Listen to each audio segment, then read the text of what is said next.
Bonjour à tous et bienvenue pour ce quatrième webinaire Turning Point. Peut-être que vous nous avez déjà rejoints pour les précédents. Alors, je suis Jean-Baptiste Rousseau, chef de projet chez Turning Point et aujourd'hui, j'ai la joie d'animer ce webinaire en présence de Anne Fent et Laetitia Ademar. Et le thème aujourd'hui est confusion de vie, comment trouver l'équilibre. Alors, je vois que vous êtes déjà nombreux à vous être connectés. Il y en a encore qui nous rejoignent. Alors, juste avant de débuter, je vais vous redonner quelques précisions techniques.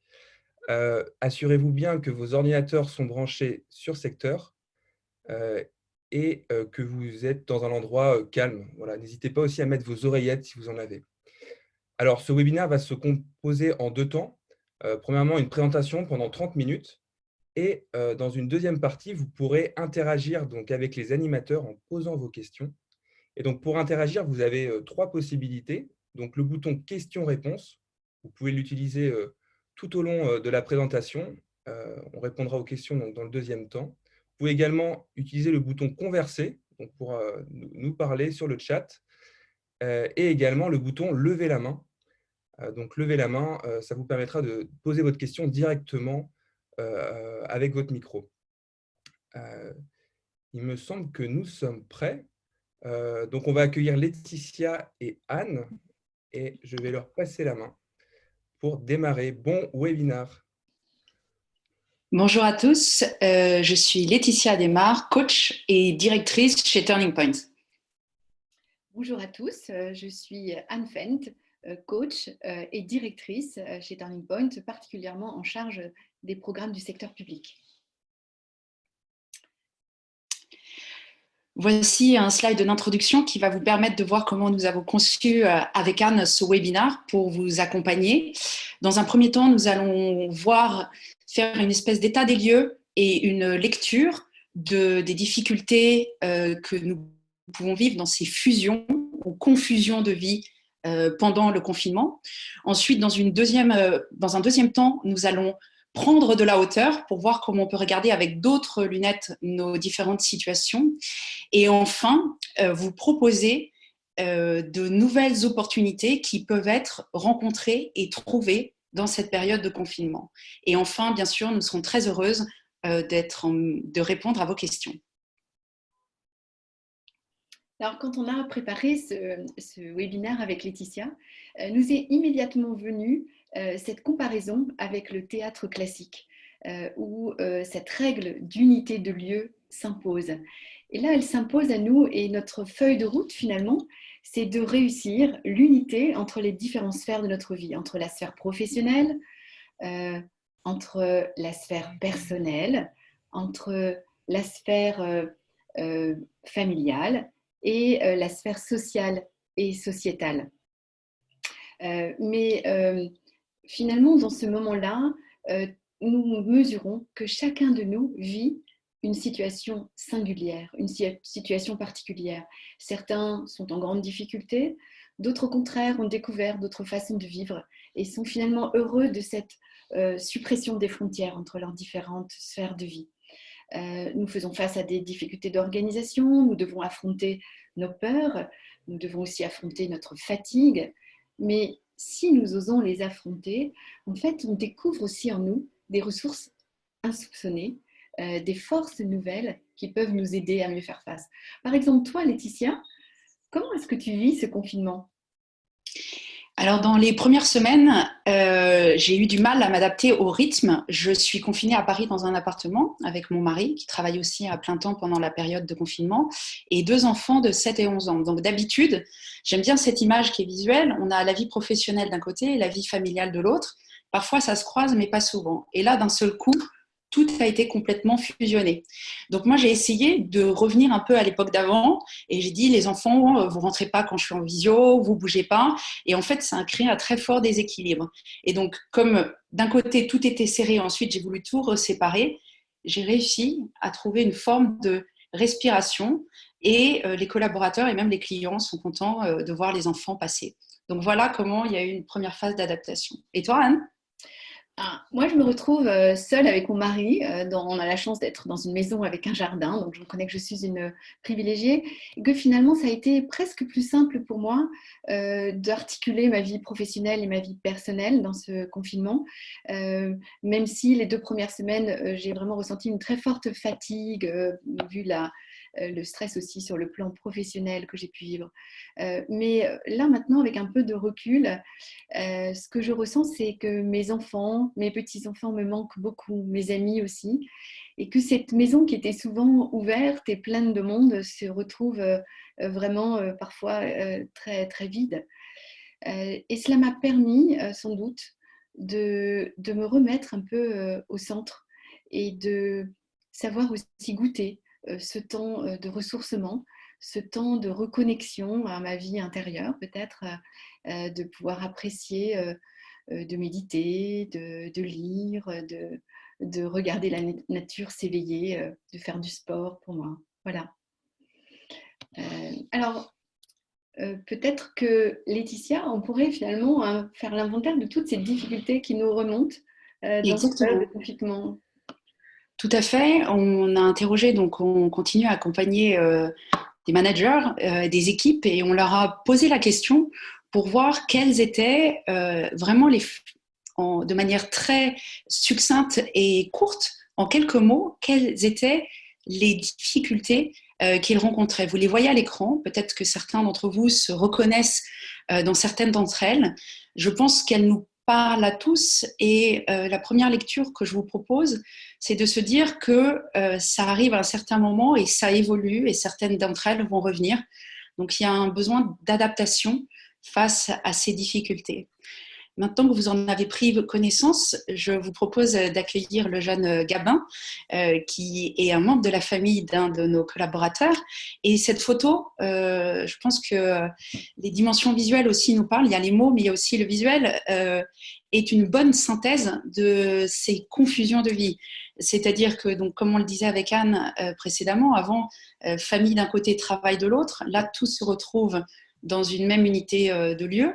Et puis aussi, on dit que les écrans ne sont pas bons pour les enfants, mais la plupart de nos enfants font l'école à la maison au travers des écrans également. Et donc, on vous propose 3 familles de ces difficultés. Les premières, c'est vraiment une question d'agenda et de calendrier. Donc, on s'est rendu compte que gérer le temps est devenu plus complexe. Ensuite, en bleu, vous voyez sur la diapositive que vraiment, il y a aussi du trop peu ou du trop plein, et que ça, c'est vraiment quelque chose qui remonte chez nos coachés, c'est-à-dire ces rythmes qui montent et qui descendent, et parfois il est difficile de vraiment accompagner cette vague. Et enfin, la troisième famille, c'est vraiment une dimension physique qui est très forte, parce qu'être confiné pour nous tous, c'est une première fois. Et donc, que faisons-nous de notre corps? Est-ce qu'on a trop de personnes autour de nous? Est-ce qu'on est tout seul? Et puis, comment arrivons-nous à nous maintenir en bonne santé au sens large? Alors, vous êtes vraiment plus de 200 déjà connectés. Donc, pour voir un peu quelles sont vos réactions, nous allons vous proposer un premier sondage pour voir comment aujourd'hui vous qualifiez cet équilibre de vie. Nous vous proposons une échelle de 1 à 7, c'est-à-dire que si vous mettez 1, ça veut dire que pour vous, cet équilibre aujourd'hui est difficile à trouver, et à 7, que vous avez trouvé cet équilibre. Donc, je vous propose dès à présent de commencer à répondre. Il y a une réponse possible, et nous allons ensuite analyser les résultats ensemble pour voir où vous vous situez les uns et les autres aujourd'hui.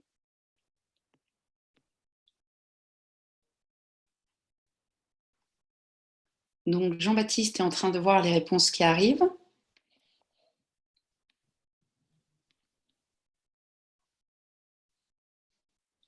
Et voilà, donc merci pour vos réponses.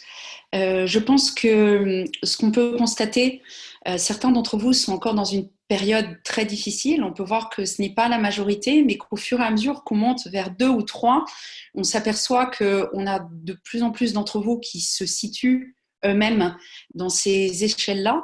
Et on peut voir qu'à l'échelle de 5, donc 5 sur 7, on peut considérer que parmi vous qui êtes participants à ce webinaire, il y a déjà un équilibre qui arrive à se trouver et que certains d'entre vous ont un équilibre très bon. C'est vrai que vous avez pu constater ces derniers temps dans la presse, c'est vrai qu'il y a des personnes qui arrivent à trouver un lieu de vie très agréable et un équilibre propre au sein de son confinement.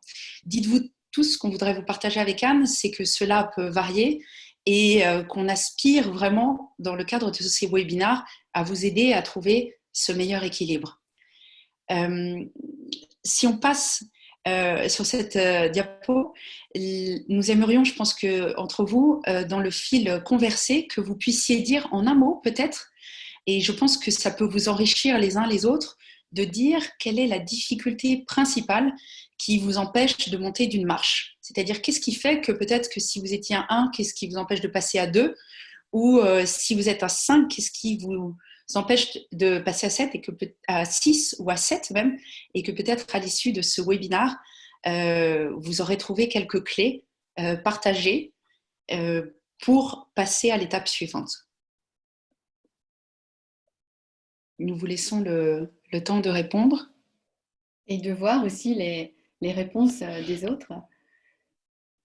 Voilà, je pense que c'est peut-être que certains osent écrire des mots très personnels et que ça peut enrichir les autres participants.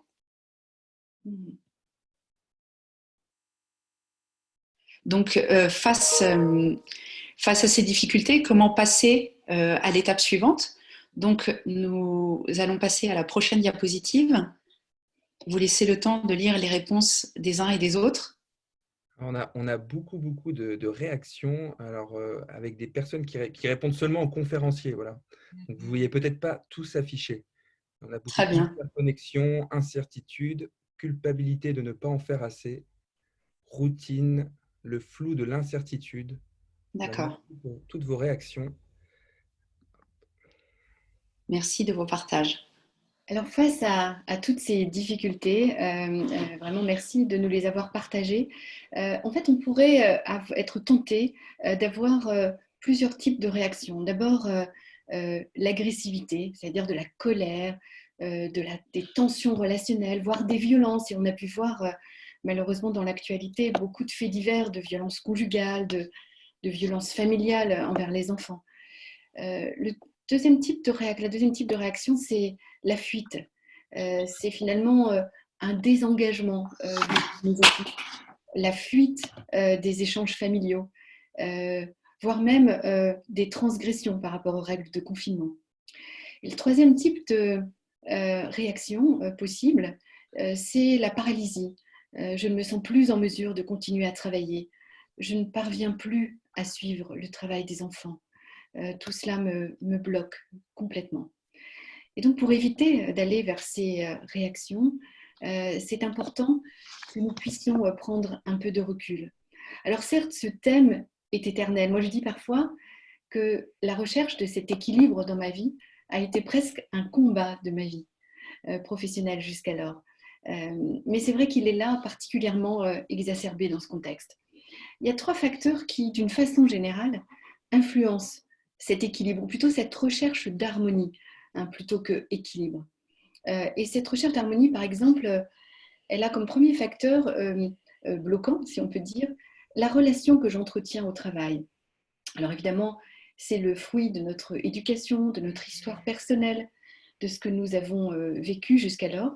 Mais certains dans le travail recherchent un besoin de reconnaissance qu'ils n'ont pas par ailleurs, ou bien ils compensent des difficultés existentielles, ou bien ils peuvent aussi fuir, même inconsciemment, des difficultés relationnelles dans leur vie familiale ou vie conjugale.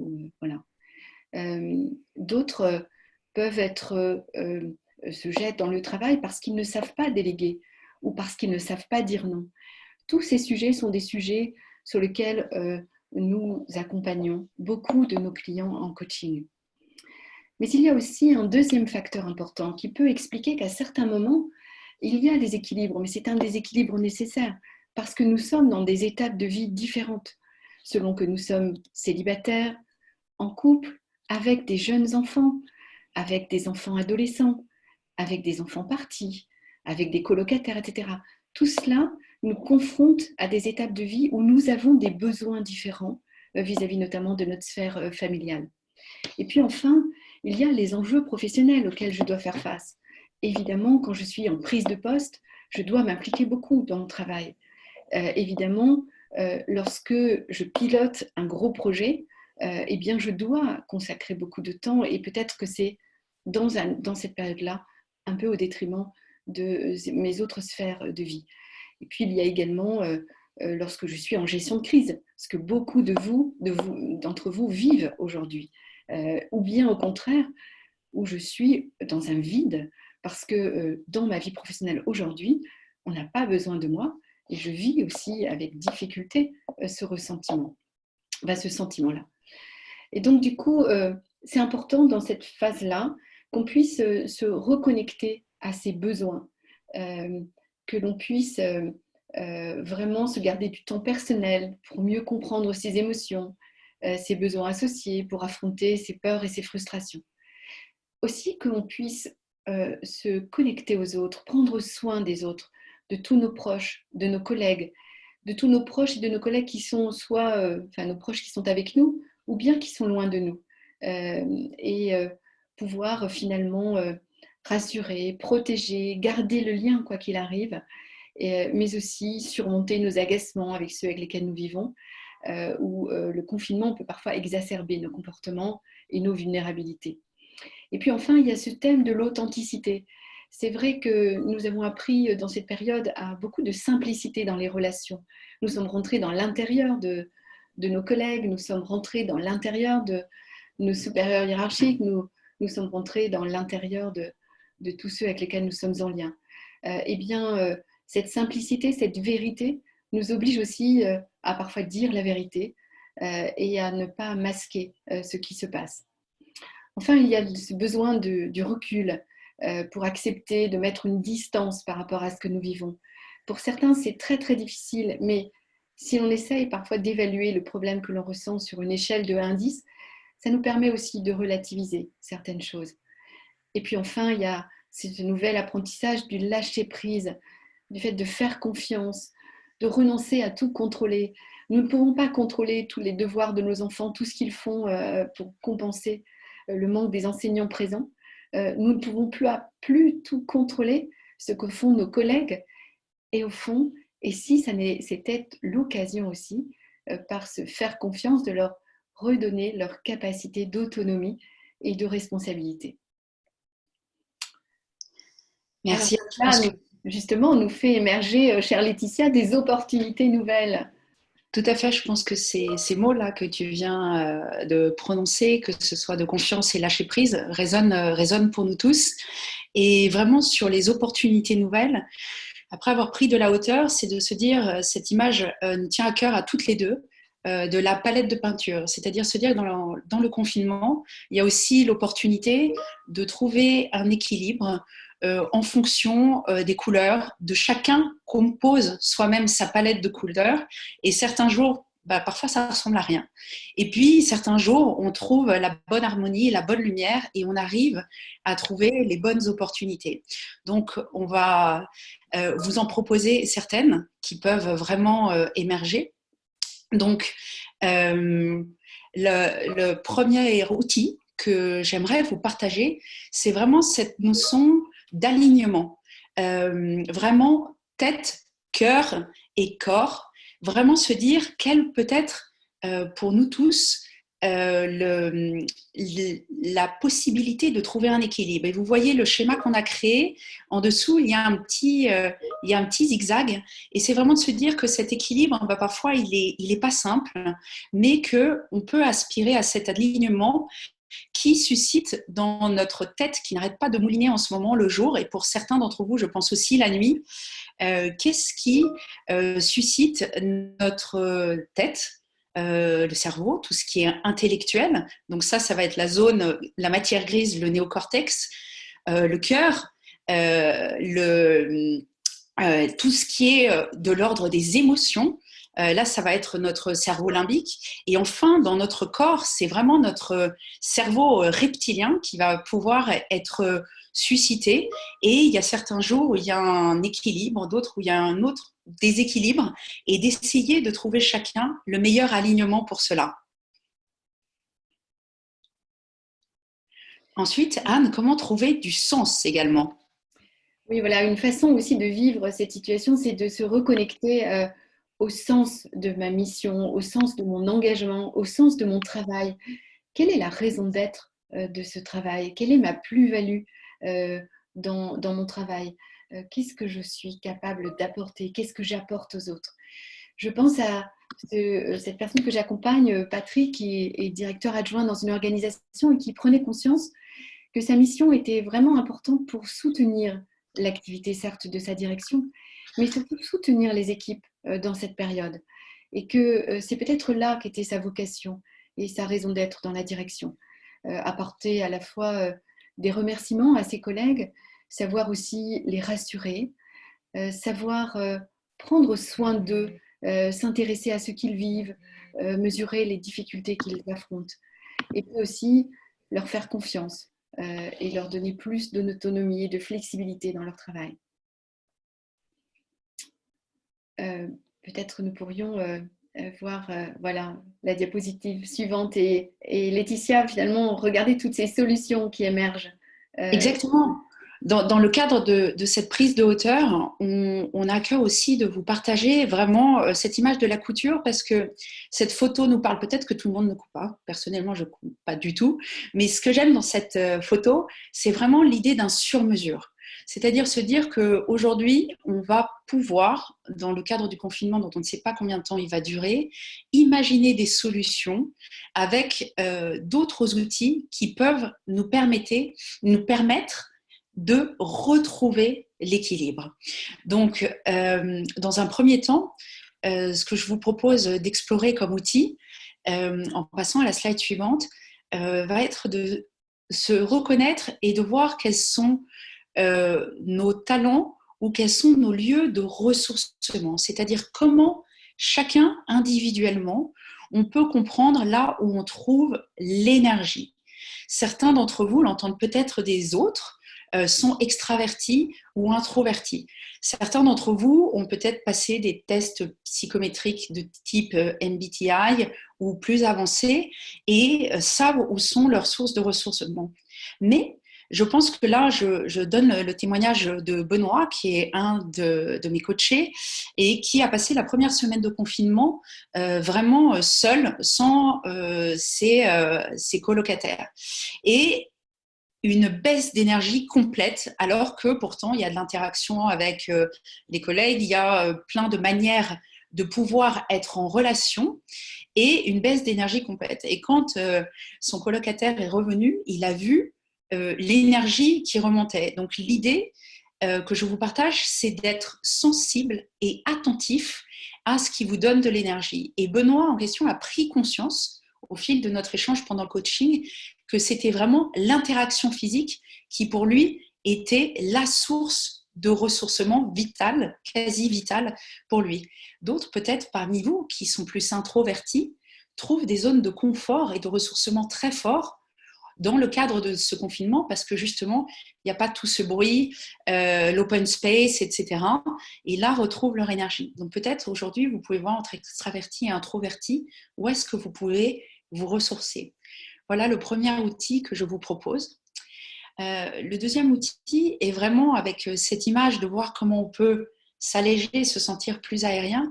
C'est vraiment la dimension, après avoir vu que les agendas et les calendriers pouvaient être source de confusion, quel est chacun d'entre vous individuellement votre planning sur mesure, votre planning personnel, individuel, de quoi avez-vous besoin, le planning que vous pouvez construire avec ceux avec lesquels vous êtes en confinement, et puis aussi peut-être dans le cadre d'entre ceux d'entre vous qui télétravaillent, de vous donner des autorisations. Par exemple, certains d'entre vous ont peut-être des agendas Outlook complètement surchargés, et bien de dire que j'ai besoin d'une minute entre deux réunions, donc j'arrête peut-être une minute avant, et après, comme ça, je suis prête pour la suivante. Voilà, qu'est-ce que vous pouvez mettre en œuvre pour gérer au mieux votre temps avec cette dimension de sur-mesure et d'ajustement. Le deuxième outil pour vous alléger, un peu comme ces montgolfières, c'est de se dire comment est-ce que vous pouvez être doux avec vous-même. Alors, ce terme de douceur peut paraître incongru à certaines ou à certains, mais c'est vraiment de se dire qu'est-ce que vous faites pour vous.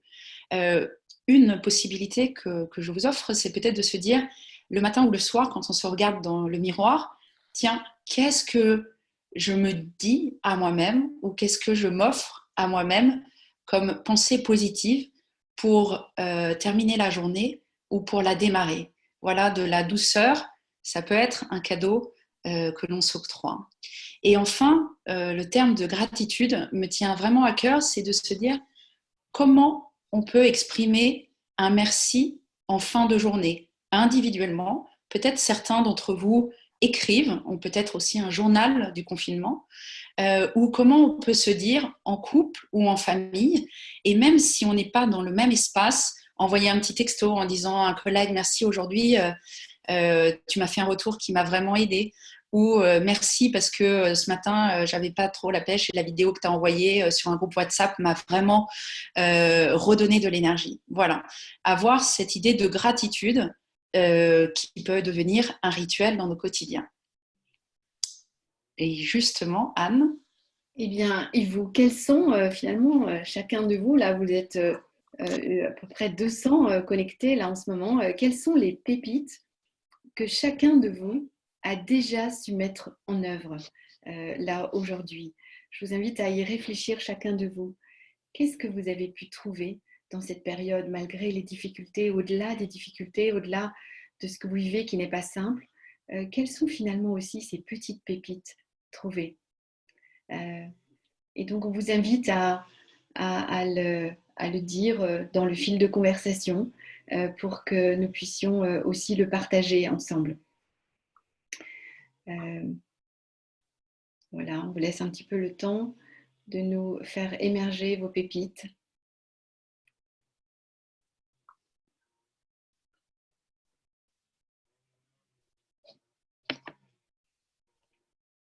Voilà, il y a des sorties en famille, il y a du temps donné, il y a se donner 15 minutes chaque jour, rire en famille, méditer, une promenade quotidienne, réorganiser mes journées, prendre soin de mes proches, faire preuve d'optimisme, jouer, aller marcher tous les jours, groupe WhatsApp avec des collègues, sortir, la prière, le rire, prendre des nouvelles de mes proches, faire mon jardin, faire des séances, pilates en fin de journée, me connecter à l'amour de mes proches. Voilà, regardez toutes ces pépites, c'est quand même magnifique. Donc merci de ce partage. Vraiment, je trouve ça absolument magnifique. Voilà, même s'il s'agit de manger du chocolat, de voir la nature, voilà. Peut-être de se dire comme les enfants aussi que la pépite, c'est comme un super caillou qu'on a trouvé un peu dans le jardin ou sur la plage. Comme ça, on le garde au fond de sa poche. Et puis, quand on a besoin, on peut aussi le reprendre contact avec cette pépite qui est pour nous un vrai support, un vrai soutien. Alors, on vous propose, vous pouvez toujours continuer à converser, finalement, de tirer, si on veut essayer de tirer les enseignements de ce présent du confinement pour demain, c'est vraiment de vivre la réalité et le présent, d'affronter cette réalité, ce présent, de ne pas vouloir regretter le passé, de ne pas vouloir espérer que, et si nous n'étions pas confinés, nous aurions pu, mais vraiment de se connecter à ce que nous vivons. Et puis aussi d'y rechercher le sens de son engagement, de sa vocation, de sa mission, là où nous sommes.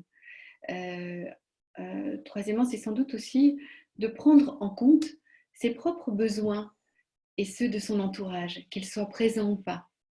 Vraiment de prendre cela en compte. Et puis de faire confiance, de lâcher prise, de rester dans cette dimension d'authenticité dans laquelle nous vivons dans ce confinement, où nous partageons jusqu'à notre intérieur, notre vie familiale au travail. Et puis de nous inventer, on l'a vu là, vous vous en êtes tous inventés, des rituels nouveaux. Ils sont essentiels, ils sont importants. C'est comme ça aussi qu'on arrive à faire face aux difficultés. Et si vous n'avez pas pensé à les mettre en œuvre, il est encore temps. Il nous reste presque 3 semaines là, à vivre en confinement. Alors, ce que je vous invite à faire, c'est peut-être de réfléchir là à votre engagement pour le mois à venir, pour ce temps qui nous reste dans le confinement. Que chacun de vous prenne là un tout petit moment pour se dire à quoi je m'engage pour mieux vivre jusqu'au 11 mai et peut-être au-delà la situation qui m'est imposée dans ce confinement.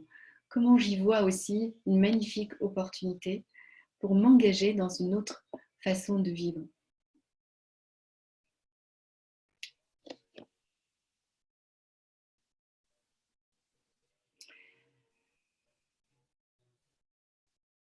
Voilà, nous arrivons à la fin de notre intervention et c'est justement le moment là de répondre. Alors merci de partager ces engagements-là. Je vois qu'ils arrivent sur le fil de conversation. C'est vraiment bien sympa de les partager.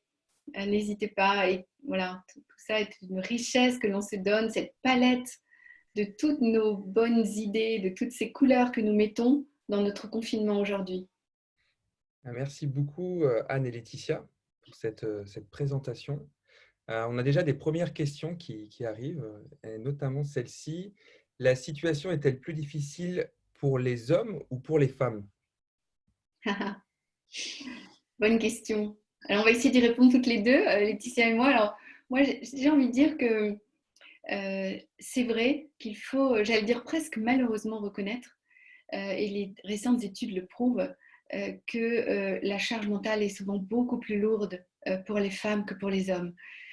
Probablement que dans cette période de confinement, de difficultés, nos stéréotypes reprennent le dessus et que les femmes doivent assumer beaucoup de charges. Mais ça n'est pas évidemment exclusif. Et on voit aussi combien chacun de nous, hommes et femmes, nous découvrons aussi cette clé de la nécessaire harmonie de nos sphères de vie. Je pense qu'il y a aussi une autre dimension qui est importante à prendre en compte, c'est que beaucoup des personnels qui sont vraiment encore au travail et qui permettent à nous tous de vivre notre confinement de la meilleure manière possible sont souvent des femmes, que ce soit les infirmières, que ce soit les personnes qui travaillent dans les EHPAD, que ce soit aussi dans tous les commerces de première nécessité, et que souvent ces femmes ne sont pas peut-être rémunérées à la hauteur du service qu'elles rendent aujourd'hui. Donc je pense que là, il y a aussi un nouveau regard qu'on porte sur certains métiers. Et en même temps, je pense qu'on peut aussi considérer que ce soit dans les familles ou dans les situations de confinement dans lesquelles nous sommes, il faut aussi que chacun trouve sa place sans culpabilité. Si je peux partager un exemple, moi, il se trouve que j'ai un mari qui travaille beaucoup plus dans l'après-midi et moi le matin, et j'étais très frustrée de ne pas pouvoir toujours démarrer l'école avec les enfants. Et ben, c'est très bien si c'est quelqu'un d'autre qui le fait et qui le fera différemment. Et voilà. Aussi, se donner de la respiration les uns les autres, hommes et femmes, dans cette dimension de confinement. Même si on a bien conscience que pour les femmes, c'est complexe. Alors, et on a d'autres questions qui arrivent. Alors, n'hésitez pas, vous pouvez appuyer sur le bouton Q et R, questions et réponses, et poser vos questions. On va les prendre. Alors, deuxième question, comment prendre de la hauteur si les autres ne le font pas? Anne, peut-être? Eh bien, c'est déjà bien si nous le faisons. C'est déjà bien de le faire soi-même et peut-être que nous pouvons être modélisants de nouvelles relations, notamment avec nos collègues de travail. Peut-être que nous-mêmes nous subissons un stress énorme, le fait de ne pas être reconnus, qu'il n'y ait pas de prise de hauteur dans la situation, un affolement général, notamment dans cette période de crise. Mais et si nous apprenions à être en quelque sorte un filtre aussi pour aider, pour prendre cette hauteur nous-mêmes, en prenant le temps d'y réfléchir, et aussi aider nos collaborateurs à prendre cette hauteur, à les aider subtilement à se désengluer de ce stress ambiant, les désengluer de tout ce qui leur charge mentale pour les aider aussi à repérer ce qui fonctionne bien, ce qui aussi est une occasion nouvelle dans nos relations professionnelles. Puis peut-être se dire que pour la personne qui a posé la question, dans la hauteur, il y a différents niveaux. On ne peut pas tout de suite avoir une vue globale et être dans une espèce de sérénité absolue. Et voilà, d'être conscient de à quelle étape on en est et de ne pas s'en vouloir si on n'y arrive pas et de ne pas nécessairement blâmer les autres non plus. Alors, on a une autre question. Comment amener ou accompagner un conjoint ou un enfant à lâcher prise? Comment accompagner un conjoint ou un enfant à lâcher prise? Peut-être Laetitia?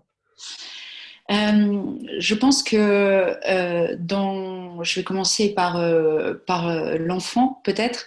Je pense qu'il y a d'être attentif au rythme des enfants, surtout si la personne qui pose la question en a plusieurs. On se rend compte qu'il y en a certains qui ont besoin de moments, qui ont besoin de beaucoup d'interaction, d'autres qui ont besoin de moments de lecture, de solitude, de travaux manuels et d'être peut-être plus à l'écoute aussi de ce dont chaque enfant a besoin et de l'accompagner et de lui dire qu'est-ce qui fait qui t'a vraiment fait du bien aujourd'hui. Quel était le moment où tu t'es senti le mieux aujourd'hui dans la journée pour commencer à équilibrer cette dimension-là. Et ensuite, pour accompagner un conjoint, je pense que peut-être certains d'entre vous travaillent en couple, mais c'est vrai que ça a été un peu une rencontre comme ça, voilà, cette cohabitation dont on n'a pas l'habitude, a pu être un moment fort dans la vie de couple, et c'est de s'octroyer des moments seuls et puis de s'octroyer des moments ensemble et puis peut-être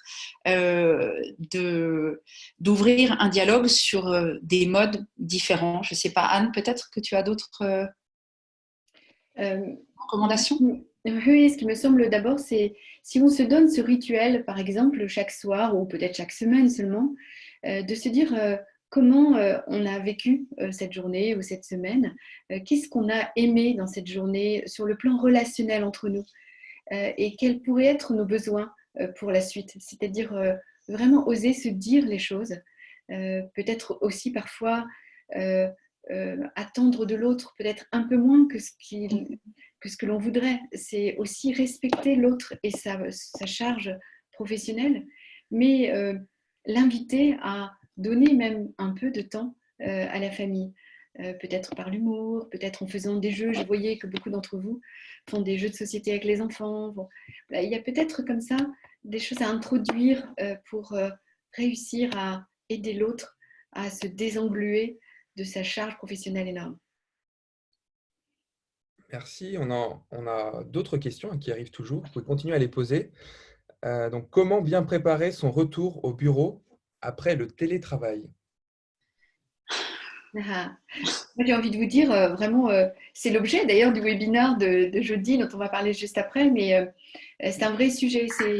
C'est justement prendre le temps de se dire, mais qu'est-ce que je tire de cette expérience et comment elle va demain aussi nourrir ma vie au bureau.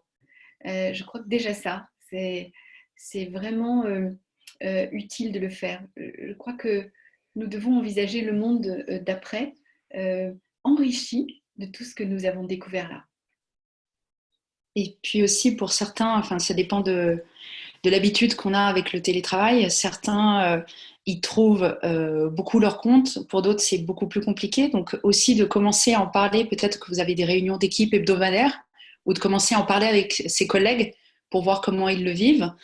Et puis de voir, est-ce que le télétravail pour vous va devenir quelque chose que vous allez avoir envie d'appliquer plus, ou au contraire, c'est vraiment de retrouver les collègues et vos équipes qui, euh, qui est l'aspiration à laquelle vraiment ce que vous souhaitez vraiment. Donc c'est de trouver, de commencer à lire et à être attentif aux différents signes et d'en parler aux autres aussi. Parce que si chacun individuellement se projette dans le retour, ça va être difficile de trouver l'alliance une fois que tout le monde sera de retour au travail. Alors, autre question. Je constate dans mes discussions avec mon entourage professionnel un véritable questionnement sur l'engagement vis-à-vis des employeurs. Est-ce selon vous un déséquilibre temporaire? Comment maintenir cet engagement? Et oui, c'est un vrai sujet. Je crois qu'on parlait tout à l'heure des réactions possibles, hein, de ce risque aussi de désengagement qu'on pouvait ressentir. Ce risque aussi et aussi la situation où parfois on peut avoir un regard sans doute lucide, en tout cas peut-être parfois critique envers ses responsables. Et moi, ce que j'ai envie de dire, c'est et du coup, quelle place on peut prendre pour peut-être aider sa hiérarchie à voir des choses différemment. Euh, Comment est-ce qu'on peut nous-mêmes, là où nous sommes, dans le poste que nous occupons, aussi donner plus de sens à nos équipes pour qu'ils s'engagent plus. C'est-à-dire qu'en gros, on dit tout souvent, nous, lorsqu'on accompagne des personnes, qu'est-ce qui est dans ta zone de pouvoir? Qu'est-ce qui est dans ta zone d'influence, là où toi, tu peux agir? Mais il y a des sujets qui ne sont pas dans ta zone de pouvoir. On ne peut pas transformer ces super hiérarchies. On ne peut pas agir sur... On peut agir en leur disant ce que nous ressentons. Mais là où nous avons le plus de pouvoir, c'est dans notre relation à nos équipes, aux personnes avec lesquelles nous travaillons et pour lesquelles nous assumons, par exemple, une responsabilité professionnelle. Donc, regardons déjà à notre niveau et ce que nous pouvons aussi transférer comme sens pour redonner l'envie de l'engagement à nos équipes. Et puis aussi peut-être avoir une vision qui est de l'ordre de... on n'a pas toutes les préoccupations que ces supérieurs hiérarchiques ont en tête. Donc, il faut aussi se mettre qu'il y a des choses qui nous sont inconnues. Donc, ça aussi, l'admettre, qu'on n'a pas aussi peut-être toute la pression et toutes les informations que eux ont à l'esprit en permanence. Et puis peut-être pour certains, oser plus, ce qu'on appelle l'assertivité, c'est-à-dire que plutôt que de ruminer quelque chose en soi en disant la réunion, ça dure longtemps, etc., oser dire, faire un pas en avant et dire, bah, écoutez, là, pour moi, ça a été difficile. Voilà. Donc, je pense que c'est aussi une occasion, ce confinement, de faire un pas de plus vers ce qu'on n'aurait pas osé faire en face à face. Et le télétravail, peut-être, peut aider à faire ce nouveau pas. Par exemple, moi, je reste extrêmement optimiste parce que quand on regarde ce qui s'est passé dans cette période, alors bien sûr, il y a des réalités difficiles, bien sûr, mais regardons aussi ce que cette période a permis. Je pense par exemple au niveau des services de l'État, qui évidemment que je connais bien, il y a des services qui ont su innover, qui ont su parfois sortir de leur rattachement hiérarchique, de leur direction, pour aller avec des collègues, par exemple dans des services d'innovation, inventer et proposer des solutions nouvelles. Moi, je trouve ça assez formidable. C'est vrai que demain, il nous faudra, chacun de nous, là où nous sommes, penser que nous devons essayer de libérer cette créativité et cette innovation. Et donc, dans notre sphère de pouvoir, dans notre sphère d'influence, pouvoir faire bouger les lignes. Alors, merci beaucoup. On a de nombreuses questions. Alors, il nous reste 2 minutes, donc peut-être qu'on peut poser cette dernière question. Euh, Comment faire pour garder ces bonnes habitudes trouvées grâce à la crise dans la période d'après-crise? Laetitia, est-ce que tu aurais une réponse?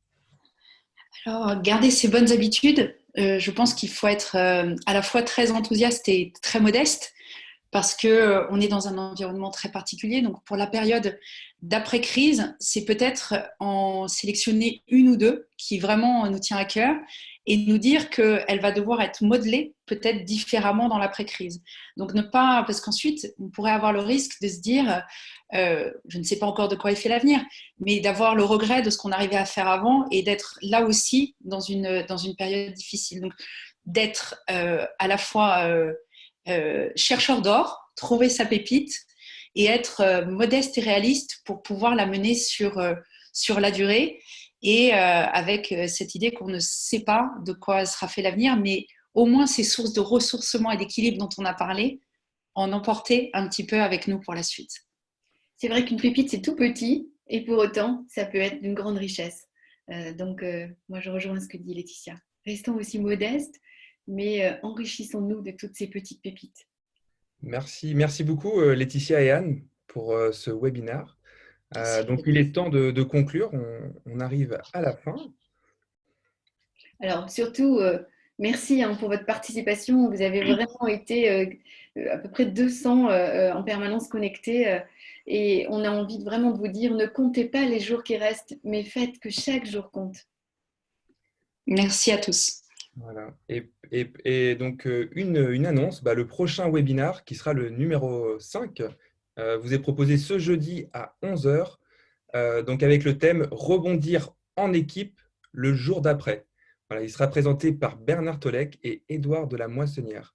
Donc, on vous attend. N'hésitez pas à vous inscrire via LinkedIn ou notre site internet. Merci à tous et puis très bonne journée à vous. Au revoir. Au Au revoir. revoir.